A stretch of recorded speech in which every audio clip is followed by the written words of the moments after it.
Hi, this is Curtis Menke from McHenry High School. There's some views coming up. We were at zero for a second there. Now we got some. Awesome. Curtis Menke, College and Career Counselor from McHenry High School. So glad that you are here joining us tonight. 6 o'clock in the PM Central Time.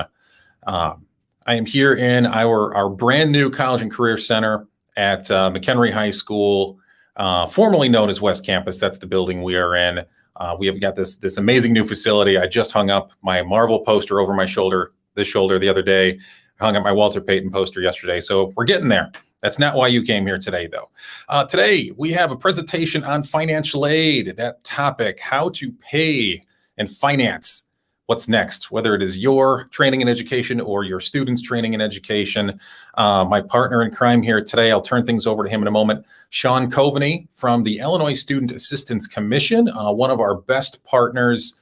They are here to help advocate for our students and for their needs on any post-secondary needs that they have. So Sean will do the bulk of the presentation tonight. I will chime in with certain things, of course, including kicking things off and wrapping things up at the end. Since we are streaming here on YouTube, there is that comment section. We can see your comments, so feel free to ask questions throughout. We can pause and respond to questions in the moment. We will have a Q&A session, like an open Q&A session at the end as well. So again, if you have a question that pops up, you can certainly enter it into that comment box there, and we will see it. And again, we will certainly circle back to anything at the end of the presentation as well. A couple of things from me before I turn things over to Sean for the presentation itself. Tomorrow night, live in person in the Upper Campus Auditorium, we have junior night, which will be more of a comprehensive post-secondary exploration night. Exploration is the key word that I have for juniors. That's the word that kind of, for me, summarizes what we want juniors to be doing during that third year in high school as far as exploring post-secondary options and opportunities. So if you are a junior or the parent or guardian of a junior, we strongly encourage it coming out to the Upper Campus tomorrow night, 6 o'clock in person. 6 o'clock is the presentation in English, and at 7 o'clock we will have a presentation in Spanish, if that is your preferred or more comfortable language. We want to make sure we're accommodating all of our families' needs here. A couple other events we have coming up next week. We're on Tuesday here in the building during the school day. We are going to be doing an FSA ID drive. Sean will talk about what that crazy acronym I just said means here in a few moments. But we're going to be doing that. That's kind of a precursor to the FAFSA. It allows you to submit it. So we're going to make sure, do everything we can to put our seniors in a position to have that completed and have that checked off the list, make the FAFSA completion and submission that much simpler. The other thing is in October, on the 23rd, we will have sophomore night here in the Upper Campus at 6 o'clock. And on November 18th, we will have freshman night over at the freshman campus, 6 o'clock, just there in the old teaching theater. So with that said, I am going to, before I turn things over to Sean, I'm going to take just another moment and show a couple of the main resources McHenry High School has. I'm going to add another screen here. So this is Schoology for the parents and guardians here, let alone the students. You're probably a little familiar with this particular resource. This is where your students do their work for the bulk of it, especially the digital work that they do. The counselors, one being me, have a course that we run in here. We call it 2020. The last digit is the year of the student's graduating class, post-secondary resources. This is where we keep the main resources for our students as well as our families. I am going to completely admit something here to our families. I was guilty in the past of oversaturating these courses with resources. And whether you were an East family in the past or a West family in the past, I created probably about 90% of the content, and I was guilty of overlinking things. Links and resources are great. However, they only have meaning if you provide people with the meaning and the reason to use them. So in an effort to make things easier for everyone involved, myself included in that everyone, we simplified this to 4 resources. Resource 1 are the people, and I would argue the most important. For whichever course you are in, you will see the 2 grade level counselors, as well as an email and links for students to make their own appointments with us. My name is on all of the courses as well. And the link to make appointments with me. The only difference there is if you have a freshman, I just encourage them to contact me through email, just so they don't expect me to be literally running back and forth between the buildings throughout the day to accommodate those. But again, I will certainly do everything I can to accommodate meetings, just making sure that it makes sense as far as the schedule goes. Below that, we have 3 other resources. Naviance, which I'm not going to show you tonight, is our main post-secondary exploration platform, searching for colleges, searching for careers. Our seniors use that platform to take action on things like requesting transcripts and letters of recommendation and whatnot. The middle one, working my way up the list, is a list of upcoming college representatives, post-secondary events such as college fairs. Some are virtual, some are in person. Just plug in a couple other events here. On October 6th, we have back in session our annual MTI Expo, the Manufacturing Trades and Industry. That is going to be in the new wing of the upper campus. So if your student is interested in careers in manufacturing, the trades, hands-on works that have value and that you can do with little to possibly no debt, I would strongly encourage you to come check that out. And then the next night, October 7th, at MCC. MCC is hosting an in-person 4-year college fair. So if your student is looking at that route, I would strongly encourage you to go check that out. And they can meet with reps from all sorts of schools in the Midwest, even some from across the nation. So we have this excellent set of resources here. And then finally, this one right here, the MCHS College and Career Guide. We'll open this up. It looks like a presentation. I assure you it is anything but a presentation. This is more like an interactive digital book. And these are your chapters. You don't have to read it in order like you do most books. You go to whatever chapter you want or need at that given time. So let's say you got a student who's interested in careers and workforce training, apprenticeship careers that typically take 2 years or less of training after high school.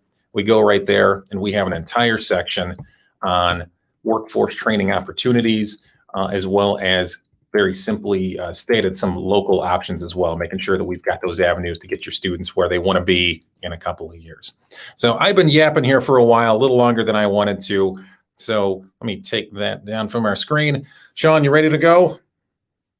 All right, we're going to pull Sean's presentation up here. Again, Sean Coveney from the Illinois Student Assistance Commission in his presentation on the financial aid process. Sean, take it away. All right. Thanks, Curtis. I really appreciate that introduction. Can you see everything okay? Is it showing up right? The financial aid process? Yep, it looks good to me, Sean. Awesome. Awesome. So I can't see you and I can't see the comments, but I can see the presentation. So I'm going to go through the presentation, and at the end, we'll definitely have some time for question and answer. And like Curtis said, put in those questions in the comments section, and we'll do our best to answer them. So as Curtis said, I am Sean Coveney, and I am with the Illinois Student Assistance Commission. I'm part of the ISAC Corps, which means I'm here to tell you about financial aid, what it is, and how you can get it. So let's begin. So ISAC's mission statement is to provide Illinois students with information and assistance that helps make education beyond high school accessible and affordable. They do so through administering scholarships, grants, prepaid tuition, and then student loan repayment and forgiveness programs. So it's the one-stop shop for state-based financial aid information. So college, what is college, right? But college, you know, while we have some preconceived notions often of what college is, it means any institution of higher education that awards a degree or credential post-high school graduation. It includes, but is not limited to, universities, community colleges, trade schools, and more. So as you can see from that graphic down there, we split it up and showed that, you know, if you're looking to get a vocational or trade school certificate, that often takes only about 2 years to complete. Same thing with an associate's degree, about a 2-year commitment. When you're looking at a bachelor's degree, which is what most people might typically think of when it comes to going to college, that typically takes about 4 years to complete as well. If you were to look into getting a master's degree, that would be an additional 1 to 3 years after receiving your bachelor's degree. So we won't get too into the master's degree, sticking with those first 3 options here. One other just overarching theme for this whole thing. Some of this stuff might be a little, beneath you, but some of this stuff is super important. So I'm going to be going through a little bit of the nitty gritty financial side of it. So just bear with me for some of these things. I'm not going to go too in depth on this graph here, but as you can see, there's a white dotted line on each one of those graphs. That's the average, right? For all workers of all education levels.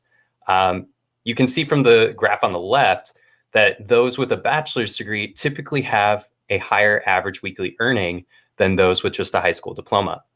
Same thing goes for the unemployment rate. You are less likely to be unemployed if you have a bachelor's degree. So you're more likely to have more money and be less likely to be unemployed. So pretty good stuff for getting a college degree.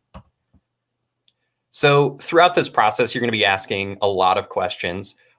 It's important to know there's no bad questions when it comes to this. It's a very convoluted subject. Oftentimes it's very difficult.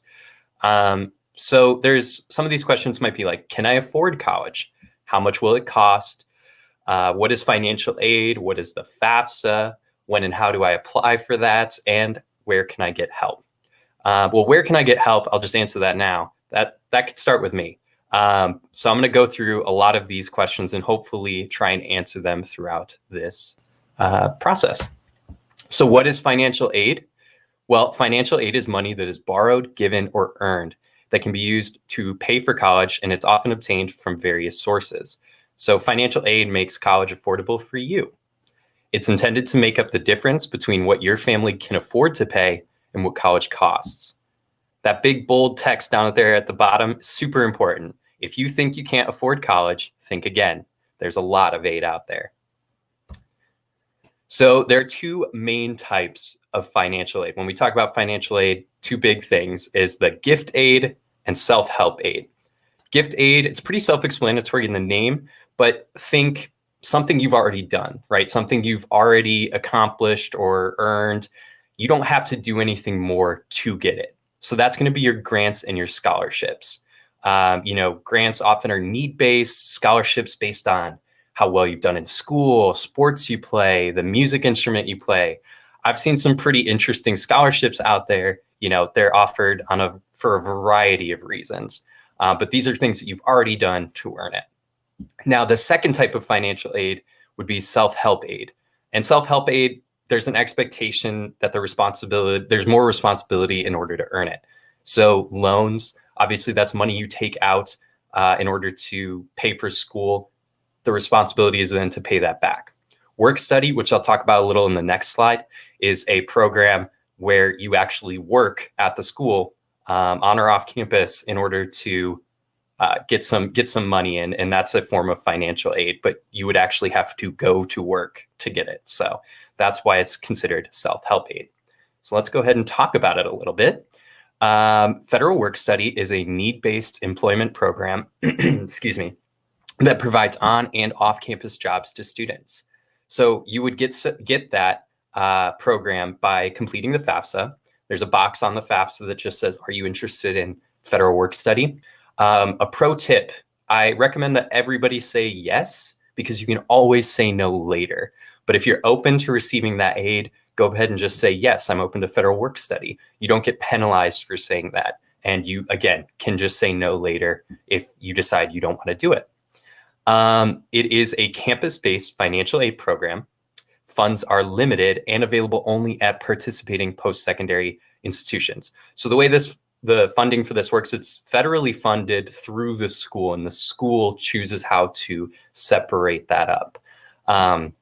Priority deadlines may apply, so making sure you get that FAFSA in as soon as you can after October 1st would be amazing. Compensation is at least the current federal minimum wage.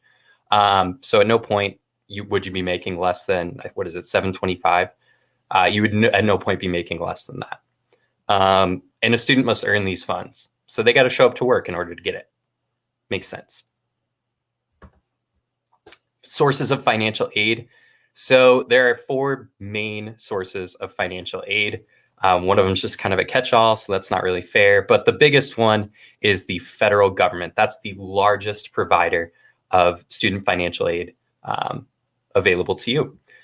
Followed closely by the state government. So the state of Illinois actually has a lot of aid available to students. After that, there's the college itself and the institution.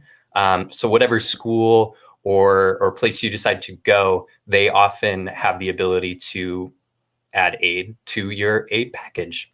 And then fourth, that's the catch-all one, the outside/private sources. So a lot of institutions and corporations could potentially be offering, nonprofits as well, offering a variety of different scholarships or grants that you could try to apply for. But those usually come from outside sources, like we said. So the big three are going to be your federal government, state government, and college financial aid packages.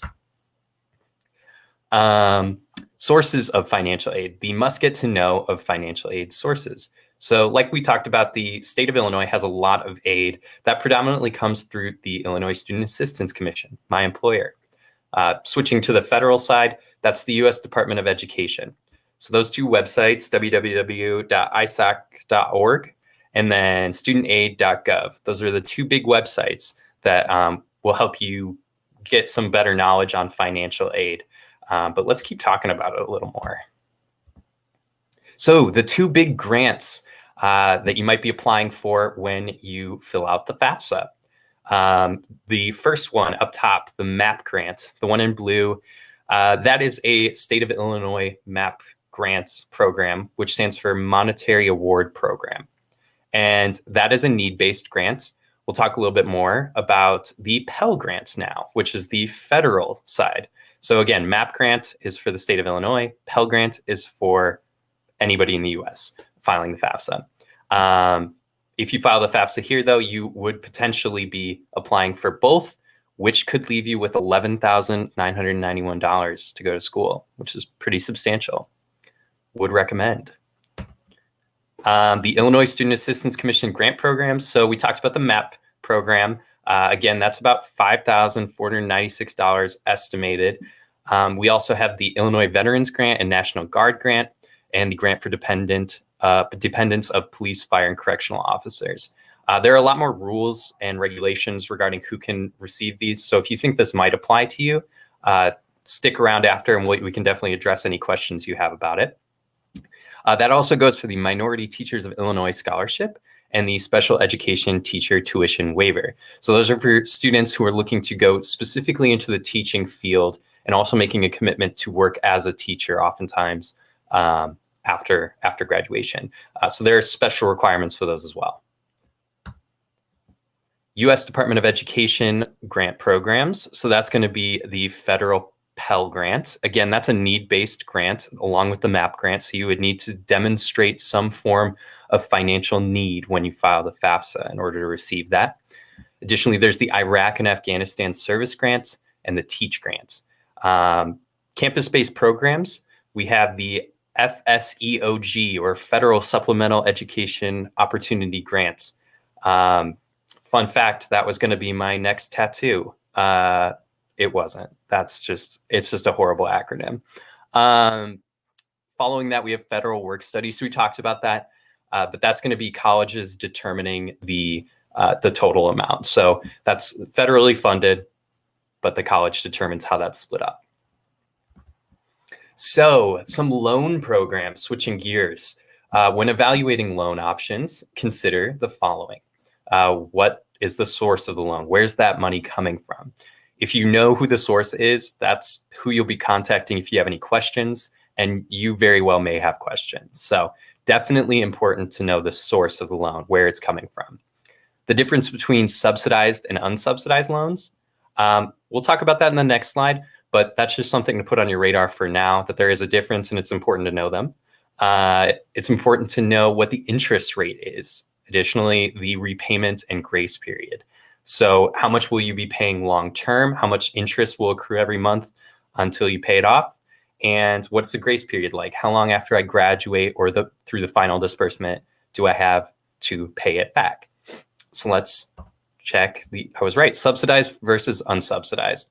To understand the difference between the two, consider this: when will the interest begin to accrue?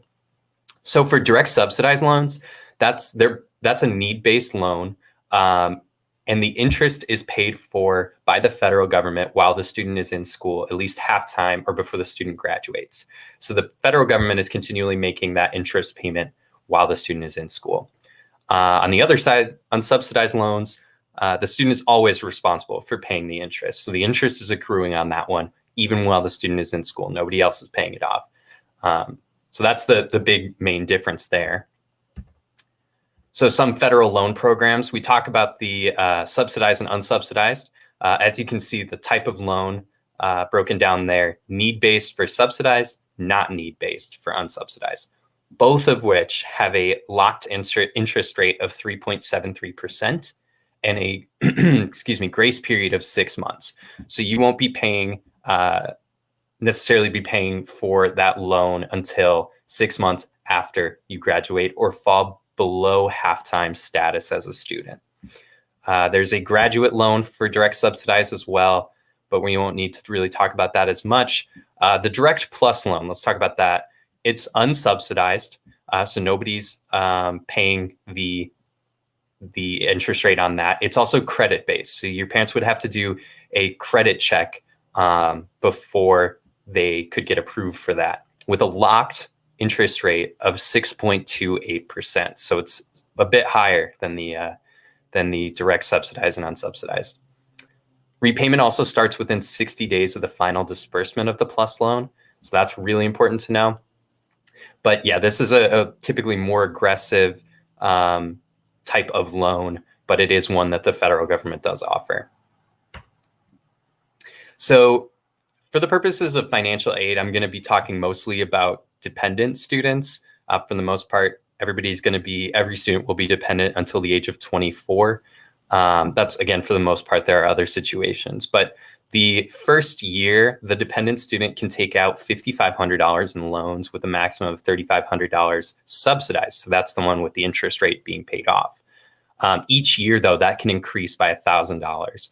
So third year and beyond, $7,500 in loans. Mine increased like that every year, and it was totally fine. But yeah, they can increase over years. So I've just talked about like the different types of financial aid. How might you apply for it?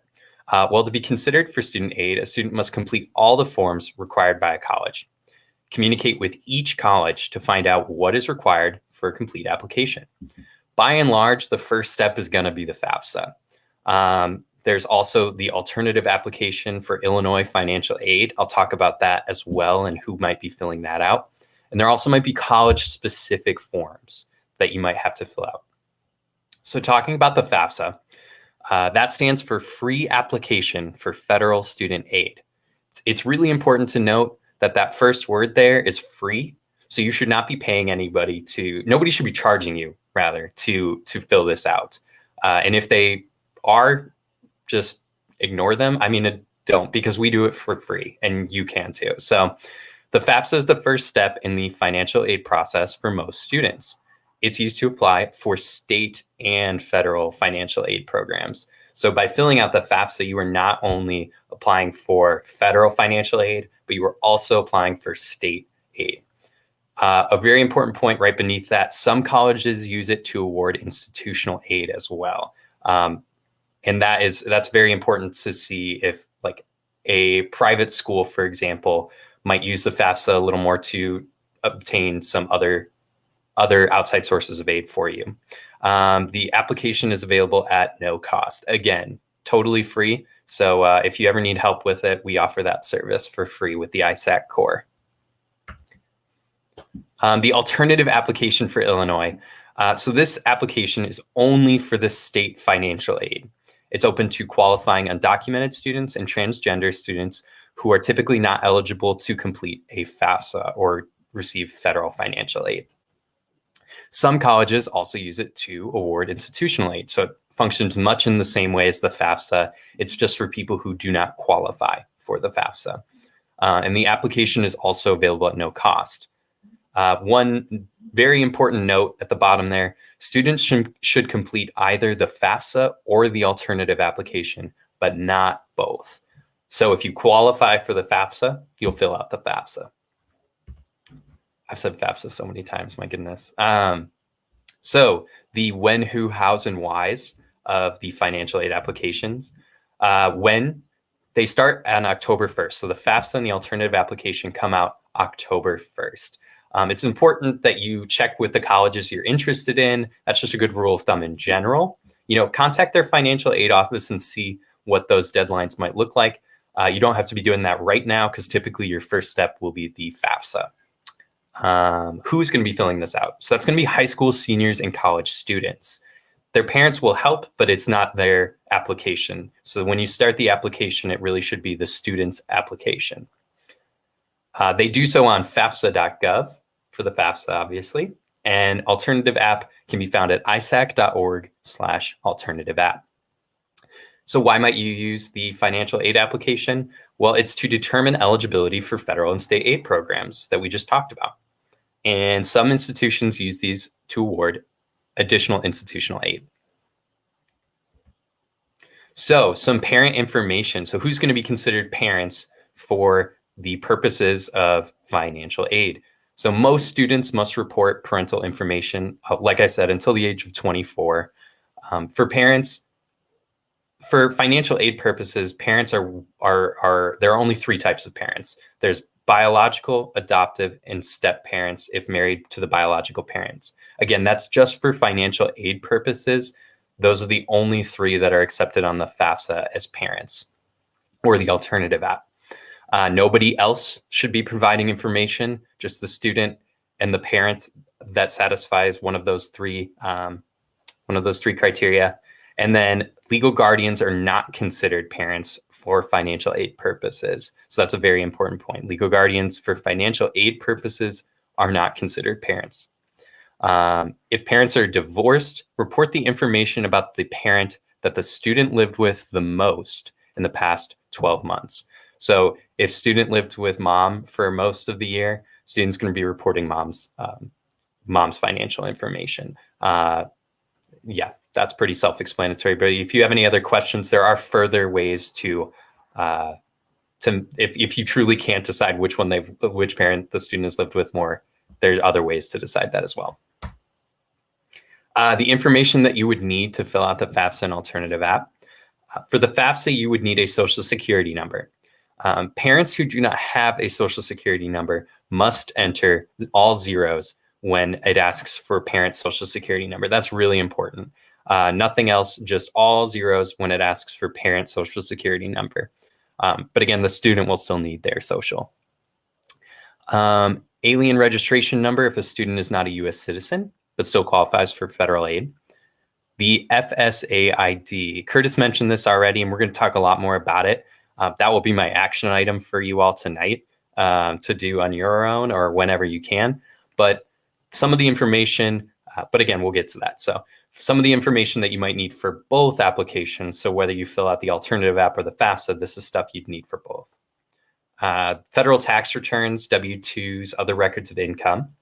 You would need banking statements and records of investments if applicable, records of untaxed income if applicable, and a list of colleges that the student would like to attend. Just an important note on that, you're not committing to the school or making any choices that would affect your aid when putting college information in the FAFSA or alternative app. That's just to make it easier to send the information to them. It does not affect your overall aid. So don't think you have to put University of Illinois in the college thing in order to get extra aid at University of Illinois. It doesn't work like that. So talking about the FSA ID. So an FSA ID is needed to sign the FAFSA electronically. So it's your electronic signature. It's typically attached to your social security number, and students and parents must each have their own FSA ID. So one FSA ID for the parents section and one FSA ID for the student. The FSA ID is needed to renew the FAFSA every year, and you will need to renew the FAFSA every year that you're in school. Note, parents who do not have a social social security number cannot obtain an FSA ID, but they can print a signature page instead. So if the parent doesn't have a social, the student still fills it out, and at the very end, there's a signature page that would be available to print out, and the parent would physically sign it, and it would be mailed in. Same thing goes for the alternative app with a PIN. So the FAFSA has the FSA ID, the alternative app has a PIN. Same stuff. It's students and parents must each have their own. So one PIN for the parents, one PIN for the student.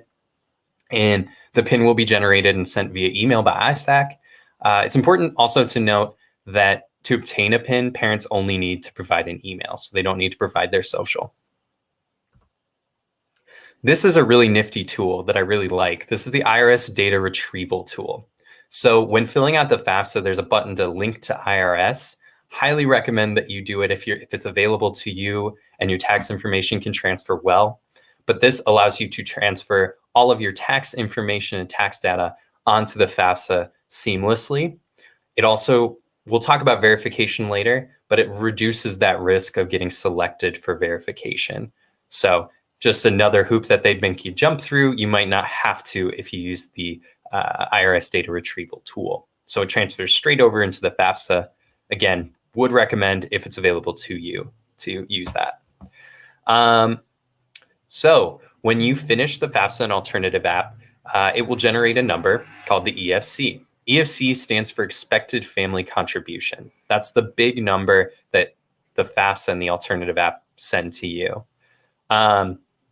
What is it? Well, it's the amount a student and family can be expected to contribute in one academic year. So that's what the FAFSA and alternative app are suggesting that you can pay for 1 year of school there. Why does it matter? Well, it's used to determine a student's eligibility for most federal and state aid programs. We talked about the verification process, but again, let's go into what that is. So this is a process used by schools to confirm that data reported on the FAFSA or alternative app is accurate. So typically a school is going to reach out to the student and say, we need this, this, and this, or just this, but it's going to be information that they want to double check on the FAFSA or alternative app. So it might be a tax transcript that they're looking for, W-2s, income information, list of members in the household. An important thing though, don't be alarmed if this happens. This is super, super common. And oftentimes, I don't want to say oftentimes, sometimes it happens just completely randomly. So not everybody is gonna be selected for verification, but some will. And don't worry, it's totally normal. So provide only the information requested and submit all documents on time. I heard it said not to in one of our training sessions a while back. There's a lot of points in the college going process where you'll want to go above and beyond. Verification isn't one of them. So when they ask for just a W-2, just send a W-2. No need to add any income, any supplementary stuff. Just send them what they ask for with a verification. How much does college cost? Too much. Anyway, tuition and fees is the bulk of that cost, right? And then additionally, there's the room and board. So some of the indirect expenses like transportation, books and supplies, miscellaneous living expenses, those are all together calculated as the cost of attendance. That's what the school costs to go to. So cost of attendance, this is how you calculate your financial need, right? How much aid can a student receive? You can find that by taking your cost of attendance to the school you want to go to, subtracting your expected family contribution, and that remainder, that sum that's left over, that's going to be your financial need. That's how much aid you can receive to go to school there. So that's broken down in this next slide pretty well. We take a look at college A, B, and C. We see that the cost of attendance at each one, $10,000, $20,000, $35,000. And then when you subtract your EFC of $3,000, your hypothetical EFC, that stays the same for each university or each school you look to go to. So that's going to be $3,000, meaning that your financial need for college A, for example, is about $7,000, whereas college C, it's about $32,000. It's an important point to make, though, about that is that, typically when there's like the difference between a public and a private school, the cost of attendance due to tuition increases and whatnot might seem higher for a private school. However, they typically have a lot in endowments and donations that they are better equipped to take on that financial need a little easier. So it's not necessarily as cut and dried as college A is the cheapest option. You have to really wait and see what those financial aid packages look like, because one school may offer you a lot more than another. So talking about the financial aid offers and the packages, the financial aid administrator at the college will package all available aid and send a financial aid offer to you for consideration. So these are kind of hard to understand sometimes. You can always contact us at ISAC for help with comparing them, but there's a comparison worksheet on our website at studentportal.isac.org. You can find that, and it's a really helpful way of just breaking down how those financial aid packages look. And these are some of the questions that are asked when they are making this package. So what's the cost of attendance? What is the student's financial aid eligibility? Was financial need met? What's their family's expected family contribution? What types of financial aid? And what was the out-of-pocket cost? So these are all the questions that are asked when creating that package for you. And that's also the important things that you should know. So some really important stuff you should know: FAFSA tips and reminders. So you're going to be completing the FAFSA and alternative app as soon as possible after October 1st. And I don't want to give the wrong impression. When I say as soon as possible, I'm kind of just suggesting like before Thanksgiving. I don't know how Curtis has displayed that to you. I'm sure it's something like that, but it's not something where you need to be doing this at midnight on October 1st. And I'm sure that has been told to you, but just making sure everybody's like, nobody's freaking out about it. It's a pretty normal thing to get nervous, but this stuff is pretty open. Information reported on the FAFSA is confidential, and it's only used to determine financial aid eligibility. That's a really important point. So it's not going to any other departments or agencies. It's just to determine financial aid eligibility. And it's really just for the student's information mostly. You may be asked to submit documentation to the financial aid office for verification purposes. We talked about that already, but that's super important. So you stay on top of those emails and notifications from the schools. Supplemental applications or forms may be required.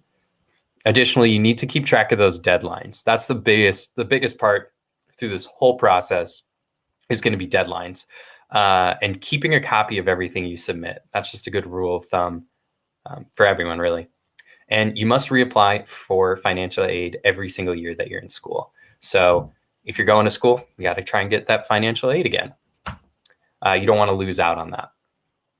So here is a nice little flow chart to try and like break down. I know I'm more of a visual learner anyway. So you're going to complete the FAFSA or the alternative application when it's available on October 1st. That data is going to be reviewed. And then if you're selected for verification, you'll complete that. Then you'll receive and review your financial aid offers. When you've made your decision, you're going to respond to the colleges and universities. It's really helpful if you respond to even the ones you don't want to go to and just tell them, hey, I'm going to another school. It sounds weird to say, but a lot of times the aid that's marked for you can then be opened up and given to another student. So if you might be the difference between somebody else getting into their dream school. So let the other schools know. Complete all the pending processes. So that's going to be, your housing deposits, any of the school specific stuff in order to make sure you get that financial aid. And then again, renew the FAFSA or alternative application every single year. I'm going to sound like a broken record, but it's super important. Oh, some of the cool features that our student portal has. So this is stuff that I really wish I had when I went into school or when I was looking to go to school. College and scholarship searches are available on there. So we have CapEx, College Greenlight. That is going to help you find scholarships from outside sources. Additionally, it's a great way to search for potential schools based on how far away it is, how hard it is to get into. stuff like that. So check out our student portal. We also have calculators for financial aid calculating to see. It's also to help you compare your overall financial aid award letters. So there's calculators on there to see how much you might be paying realistically to go to school. Additionally, there's money management courses through the Claim Your Future. This is just kind of nice. I wish I knew better how to manage my own money. This is just a course that helps with that money management. It's mostly for the students, but adults definitely can get a lot out of this too. I know I definitely could. Illinois WorkNet Center additionally has a aptitude test and job search function. So if you might not know what kind of area of work you want to go into, you can use that. And then the college and planning tips. So we have a college checklist on there. That is super, super helpful. A lot of times students try and keep it in their head. I know I did. It can get messed up that way and very difficult, stressful. So again, this is all available at isac.org/student portal. Some trusted websites that give you need to know information with the most accurate and trusted sources. So studentportal.isac.org. We just talked about that. Studentaid.gov. So that's going to be where you're going to make that FSA ID. That's studentaid.gov. And again, that's going to be for your FSA ID, and also it will have information regarding the loans you've taken out potentially, as well as what repayment looks like for those. That's going to be your one-stop shop for your loans, basically. FAFSA.gov, that's where you're going to actually start to apply for financial aid. Or if you don't qualify for the FAFSA, but do qualify for Illinois state aid, you can go to isac.org/alternative app. So additionally, we have a ISAC Q&A function, which is open all the time, and you can pick the area code closest to you. So I'm guessing that'd be the 815 down here. Any and all questions relating to financial aid, going to college, we can respond to those. So just go ahead and text your name to that if you would like to. And again, that's just a great resource to have. Like, hey, when do I need to fill out the FAFSA? And then, or whatever your questions could be. It's just really nice to have, honestly. Also, that completes my presentation, but here's my information. I work here in the McHenry County College District, so I represent, along with somebody else, the ISAC Corps, and we are going to do our best to help you get into college. So if you have any questions or anything like that later on, feel free to email me or call me, text me, whatever. But other than that, I have finished my presentation. Well, Sean, we are grateful for the presentation and for the services. Additionally, Sean will be at McHenry High School every Thursday, with the exception of October 14th, because that's a weird attendance day and whatnot. But every Thursday through September, and then through the end of October during AIM and the lunch periods, to help out any student who has questions with applications, financial aid. Of course, I am here. Mr. Myers, Ms. Flores, the senior counselors are here as well as the other grade level counselors. But it's nice to have Sean's expertise in representing the organization and the wonderful partner that the Illinois Student Commission, or Student Assistance Commission, is. At this time, and I see someone has just entered one. I got the little tag on the bottom of the screen there. We can take Q&A question and answer sessions right now. Trisha, she just says, thank you, very informative. Thank you, Trisha. We appreciate that. Thank you, Trisha. So I'll say it again, and then we'll pause, maybe exchange witty banter, and give people another opportunity to enter in some questions that they have. Again, financial aid is a big topic. So again, you're watching this on YouTube. The comment area is right below the box right there. So go ahead and enter in your questions, and we can do what we can to give you informed and clear answers on that. Odds are, if you're curious about something, somebody else probably is as well. So please do not be afraid to enter in questions there, and we can do a live Q&A session right here. Yeah, I mean, I apologize for going 30,000 foot view for this, guys, but any questions at all, no question is a bad question. I promise. This is tough sometimes. So. Yeah, we will not shame you at all for questions. I mean, I sure had a few. Yes. And I'm sure everybody else does too. Yeah, on a topic is potentially hairy as financial aid. Jessica says, thank you so much. We appreciate you viewing, Jessica, and hope that the process plays out well for you and your family.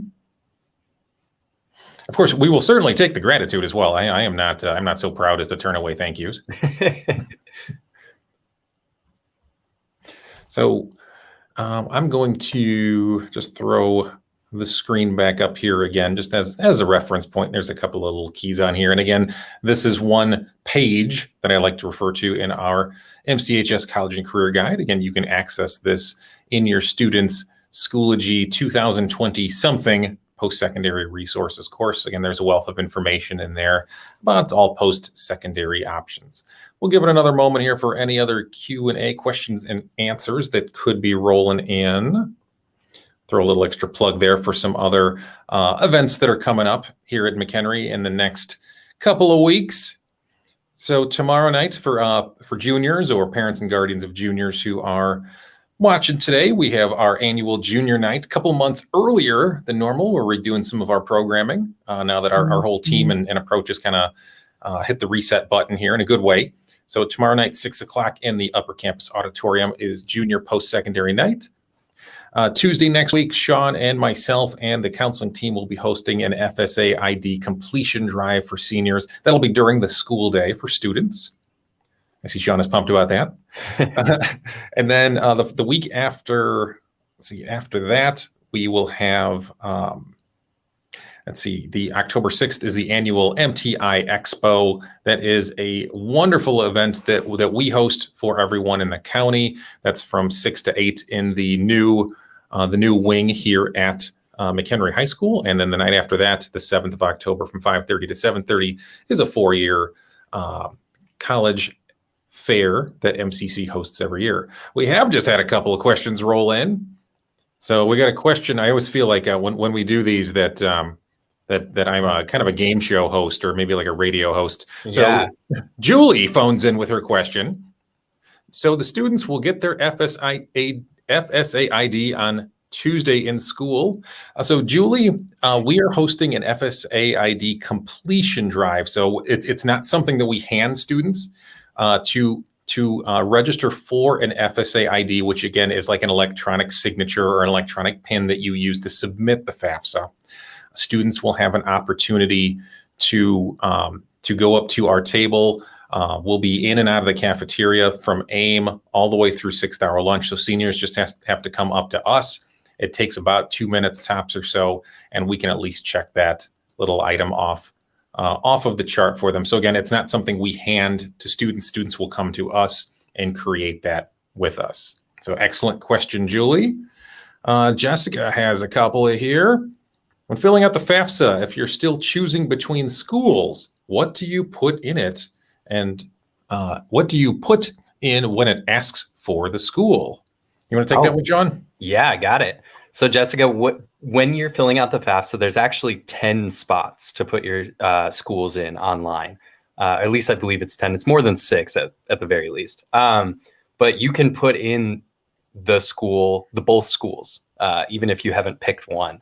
So both schools can be put in there, and yeah, you shouldn't have to worry.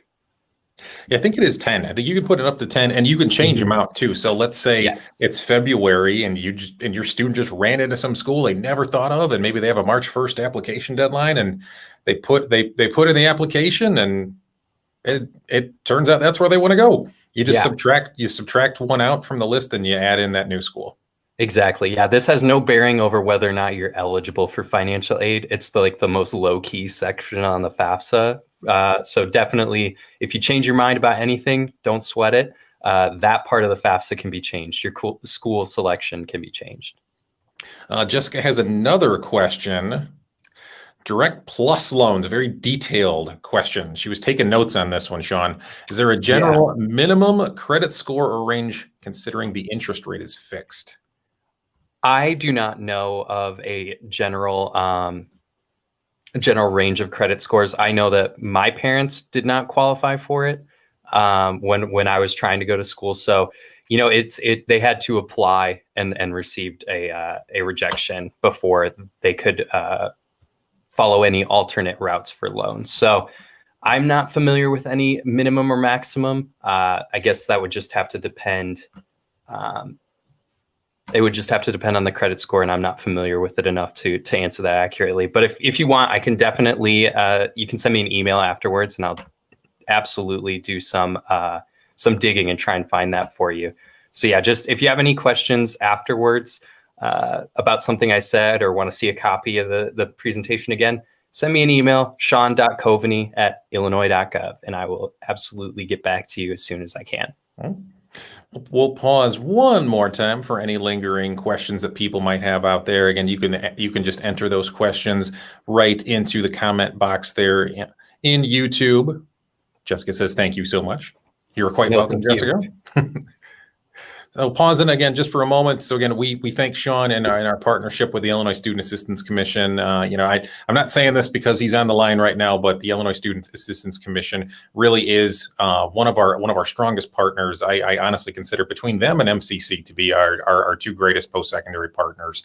I have absolute and unconditional trust in both of those great organizations. Tricia throws a specific question in there. How do the firefighter aid for dependents work? I saw a slide regarding that. Yeah, so that was the grant for dependents of police, fire, and something else. But the way that one works is it's somebody who was killed in the line of duty. Their dependents could potentially receive aid, but it also has a lot of requirements. If the person wasn't killed and they're 90% disabled, there's a lot of very weird, strict guidelines on that one. So I didn't go too much into depth on it. But again, if you want to email me and discuss specifics, I can absolutely get back to you on that. But I know for a fact there are some pretty serious requirements in order to receive that aid. Again, give one more moment for any other lingering questions, all excellent ones that have come in. So again, we've got several events coming up. One that I have not mentioned is on October 14th, and this is the first public statement of this event. We have not yet begun marketing for it. We are going to have a FAFSA completion workshop here at the high school. We will start promoting that a little more actively, probably in a week or so. There will be signups for it because it's not one of those things where we can have 50 people show up at once, with their tax records in hand, asking a couple of us to help complete it. So we will have time slots that people will sign up for. So again, if you want or need a hand completing that, there will be opportunities to do that. And again, there are ample resources out there and within what we offer to help as well. Sean, I am not seeing any other questions come in, so I think we will sign off. Again, Sean Coveney from the Illinois Student Assistance Commission has been our guest speaker here. We are grateful for him. He will be available for any students with post-secondary questions or needs every Thursday through the end of October during AIM and lunch periods. He'll be in the brand spanking new College and Career Center at the McHenry Upper Campus, which is located on the second floor near the library. Parents on this, if you get a chance, swing in whenever you're here for an event or whatnot. It really is a wonderful space, and we are so grateful to everyone, particularly the upper administration, and stating the obvious, to the taxpayers for providing us with such a wonderful space. We are so grateful for it, and we are already using it to benefit our students. With that being said, we hope that this presentation has helped out. If you have lingering questions, Sean's email is there. Again, you know where to contact me as well on the district website. We are here to help and serve, and we are grateful for your participation tonight. Take care and have a safe evening.